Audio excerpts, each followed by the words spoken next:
Hey, welcome into the Outdoor Experience with Dale Helgeson. I'm here with Mike Juneman. He is the chairman of the Walworth County chapter of Walleyes for Tomorrow. Thanks for joining me, Mike. Thank you for having me. Tell everybody a little bit about what Walleyes for Tomorrow is.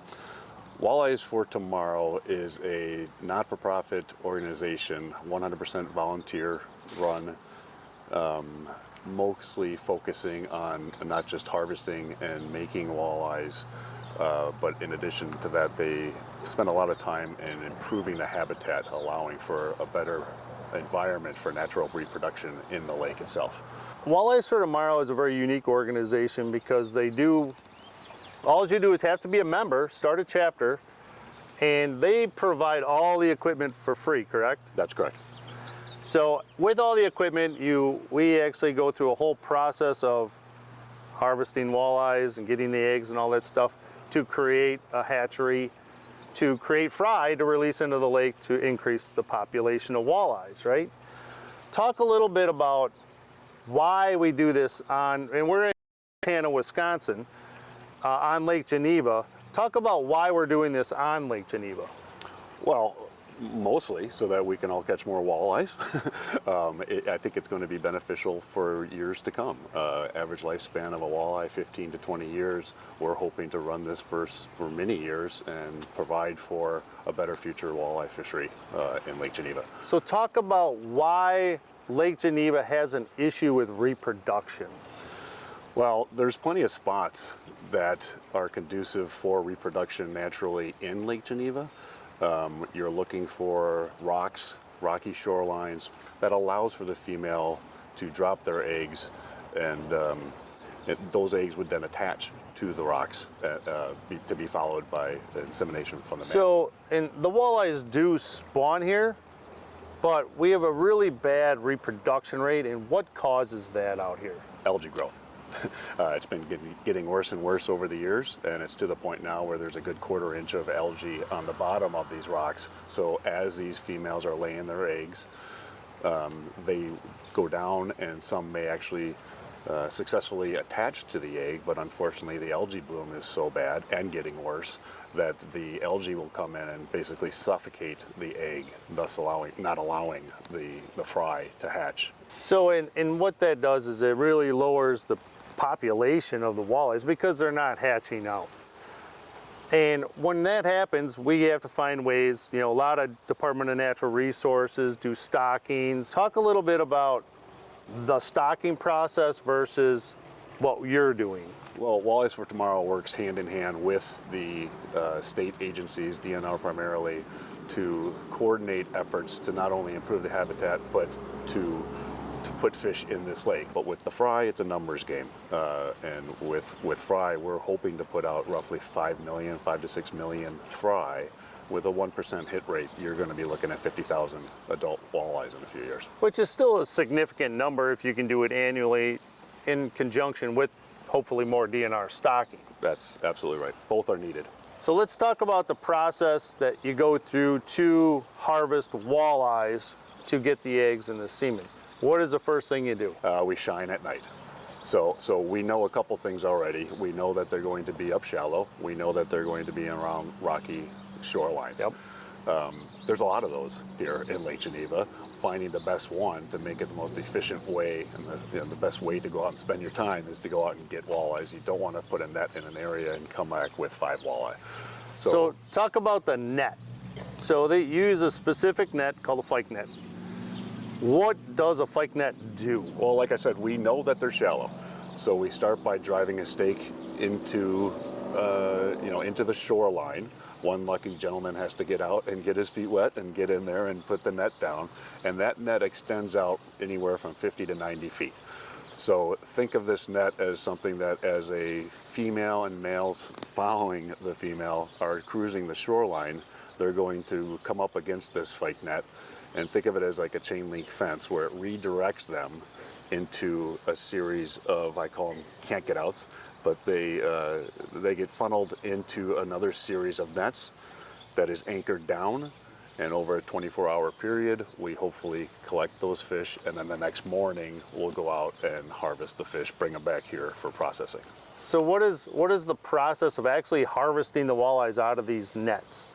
So we'll go out the night before, we'll put out the nets. The next day we'll come and we come up slowly and we'll pull the anchor, we'll get the boat tight, pull the net out, and the fish should be collected all in the final netting area. So you open up the net and all these walleyes are in there, then what do you do? Well, we have, again, volunteers who are in the front of the boat, take the nets, collect the fish, and put them into a 150-gallon tank with safety of the fish always coming first priority. So after they're netted, then you just bring them back to the processing center? Yeah, for the most part, depending on how many you get in each net. The first net yielded about 125 walleyes, which we were all excited to see. So we'll put them in the tank and get back here as fast as we can to put them in these aerated tanks and allow another team, which is waiting up on shore, to process the fish. Do you bring all the walleyes back? We bring some back. What you need is a female that is ready to drop her eggs. So you may catch a female, which obviously is important, but it may be green, or it may already be spawned out. So it does take some weeding through to go and get an optimal fish to allow for the processing of it. And that goes for both males and females. Once you process the fish, are they returned back to the lake? Yes, so processing starts, or I should say includes the clipping of the fins for DNA purposes so that we can test this when the DNR does their survey in another 6 to 8 years, I believe they do them. After that is all complete, we'll put them back into the tank and get them out into the water as quickly as possible. When you bring that 150-gallon tank on the boat, how many walleyes are typically in there? Because you only process one net at a time, correct? Correct. So how many are in there? We'll bring back anywhere between 75 and 125 walleyes a trip. How many are usable in the process? Well, that's the tricky part, and that's why it takes so many. Most of the males are ready to go, and we can use most of them. However, finding a female that is ready to drop her eggs is the tricky part, and the timing of that is in Mother Nature's hands. So there are times when we'll go out and get 100 males to one female, and that female may be green, meaning she's not ready to drop her eggs. What's the next step when we pull up to the dock here with all these walleyes? We're going to separate the males and the females. It needs to be a very controlled environment to make the magic happen, so to speak, where we would take the female and milk her into a dry bowl, and I'll explain later as to why that would be an important part of the process. And then the males, generally 2 to 3 males per female. So we'll generally use 2 to 3 males for every female. When we bring the fish back, safety and the well-being of these fish is the #1 priority. It makes no sense to put walleye in the lake when you're harming the walleye that are currently in the lake. So with that in mind, we take them back and quickly get them into oxygenated tanks as holding tanks. They will then select a female and males for the process. So talk about the process of harvesting, right, of the eggs and the semen. So when you go to harvest so we'll take the males first. What's the process for that? Well, I think it's important to note that there's a timing issue involved with this. So once the sperm and or the eggs hit water, the eggs have 90 seconds to receive the semen from the male walleye. The male has roughly 15 seconds to find that egg. Once we combine them together, we'll also add fresh lake water, stir them for 90 seconds, hoping to make the introduction, so to speak, where the sperm would then be able to find an egg and make it happen. So how do you milk a walleye, a male walleye? Or harvest the eggs? Right. You're generally just working the belly of the female, where the eggs would be disseminated into the dry bowl. And what about the semen from the males? Very same process, just a different result. So once you put the semen and the eggs together and you add water, you basically, what do you have to do then? We then add a product called bentonite clay. And what that does is coats the eggs, and thus allowing them not to be sticky. In nature, you want these to be sticky because they need to stick to the rock until they become fry and swim away and be healthy walleye. The way we're doing it in a hatchery, they would tend to be stuck together and you get clumping and whatnot. So the bentonite clay provides the ability for us to hold 320,000 eggs in a container without getting stuck together and clumped. What happens if they stick together, even in the troughs there, the little tanks? Well, they'll suffocate and die. Okay. Basically. Well, and that's why the clay is added, so they stay free. Correct. So when watching the mixing process, talk about, they used either it was like a painting sponge, Right. or a turkey feather. Turkey feather. Talk about why those are the two options to use for this. To be honest, I'm not sure where the turkey feather came from, other than we know that it worked well 10 years ago. And luckily enough, we have some guys who are still here able to help us out. They like a turkey feather. A sponge paintbrush would work just as well.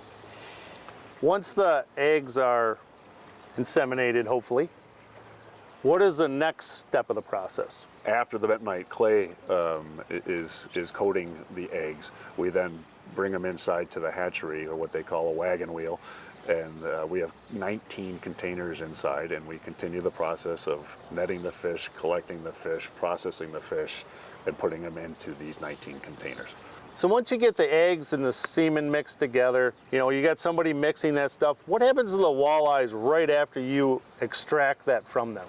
We want to get that fish back in the water as soon as possible, so we take a fin clip of both the male and the female, put it in a container with alcohol, send it to Stevens Point, where they'll be able to keep and record DNA samples from both the males and the females that are creating the fry. What is that DNA used for? Well, it's to better understand years down the road where that walleye came from. Could it be natural reproduction? Could it be the DNR stocking? Or could it be from hatcheries such as this? So once they get their fins clipped, they go into a holding tank, then what happens to them? Well, we try to get them back into the water as soon as possible. And then do you just take the fish out and just let them go in one spot, or do you just put them around the lake? There's a lot more thought behind where we put the fry than the walleye themselves that we brought in for processing. Most importantly, they're going to be okay as long as they are in the water as quickly as possible. I want to talk about the hatchery itself now. So Walleyes for Tomorrow, donates all this equipment for us to use to create this hatchery. So talk about what the hatchery is and how it's built. Well, it's basically a trailer. They have 19 jars ready to receive the eggs that we're collecting outside of the hatchery. So, the jars are pretty tall tubes, and once you put the walleye eggs in a tube, what's the process for those eggs? Well, it's important to keep and move them, first of all, because you want to prevent them from sticking together. Second would be to add hydrogen peroxide. Unfortunately, not every egg makes it. Those eggs, if left in the jar, would be an environment for bacteria and funguses of the like. So the hydrogen peroxide for the first 5 days following putting the eggs in the jar helps prevent that. So talk about how the eggs constantly keep moving. What creates that in there? Well, we draw water from the lake. You want to have the hatchery water be as close to the water of the natural environment that they came from. So once the water starts going through there, what is the purpose of having the water flow in there? It helps, one, with oxygen, and also to help prevent sticking. So these eggs are naturally sticky by nature. The bentonite clay helps prevent that, but the addition of constant movement is also going to prevent them from clumping together. And what happens when they clump? Well, eventually they would suffocate, die, and thus create an environment for fungus and bacteria to grow. How often do you have to check these eggs? Well, there's a dedicated group of volunteers who are checking this 2 to 3 times a day. And what are you checking for? Well, you want to make sure. There's a lot of things that could go wrong. The water flow can be a problem. We can come in and have more clumping than we had expected, but there's always something that can make this go sideways. There's 19 jars in there? Correct. How do you keep them separate? Because you don't harvest the eggs all in one day. So when we put them in there, we'll put a date on there as well. That helps keep track of the amount of days and consecutively that we're putting in the hydrogen peroxide, as well as to help us better predict when they're going to hatch. So when the eggs start off the little yellowish egg, after how many days before they start changing color? You know, it varies. Again, that's just a step of maturity to becoming a fry. And based on water temperature, you know, jar 1 is going to be turning darker than jar 19, of course. So now these eggs are kind of black looking almost. Right. Why are they black? Their eyes. That is a fry maturing inside the yolk of the walleye egg. So once they hatch, when they hatch, they're tiny. Very small. And they're almost hard to see, they're so little. Right.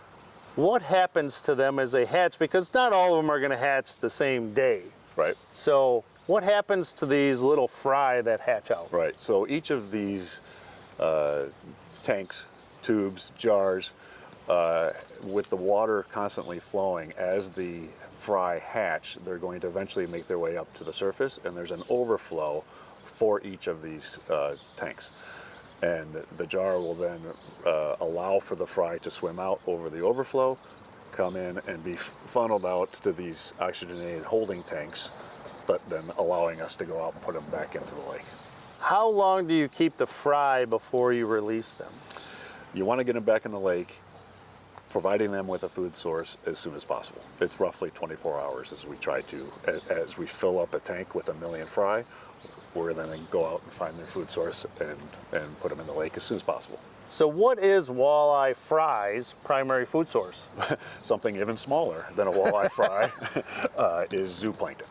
And a lot of people don't know there is an abundance of plankton out in the lake, so it's a matter of finding that plankton so that when you do bring the fry out, you have an idea as to where to put the fry in its primary food source. How long does it take them to grow to be somewhat look like a walleye? Well, right, exactly. It doesn't take them long to look like a walleye. It takes them 3 to 5 years to be one that you would want to catch. So roughly 3 to 5 years, we're hoping to get mature walleyes out of it. So once all the walleyes are released, right? So you're going to release millions of these little fry. What is the success rate for them to be adults? That's a tough question. I've heard a lot of numbers thrown around. I've been sticking to about 1%. Which is still a significant amount if you think, it doesn't sound like a lot when you're releasing 5 million fry. It's a lot of work and for you only 1%. get 50,000 adults. Right. But 50,000 adults in a lake of this size is a significant number. Mike, thanks for joining me today and teaching us all about the hatchery and about creating this environment to create more walleyes for this lake. It's a great thing, and if anybody wants to be involved with something like this, contact Walleyes for Tomorrow, great organization. I can't commend you enough for putting in the time and effort to help create this for future generations of walleye fishermen. So I want to thank you and thanks very much. Taking the time. Appreciate you having me on. Make sure to stay tuned for more right after this. The Outdoor Experience with Dale Helgeson is sponsored by Ionic Lithium Batteries. Get the battery of tomorrow today. Wind Rider for life outdoors. Distinctive design by Peggy. Visual inspiration for your home. Superior fishing products built to last. Lowrance Electronics. Built by anglers for anglers. Walleye Nation's Creations. Hooked on innovation.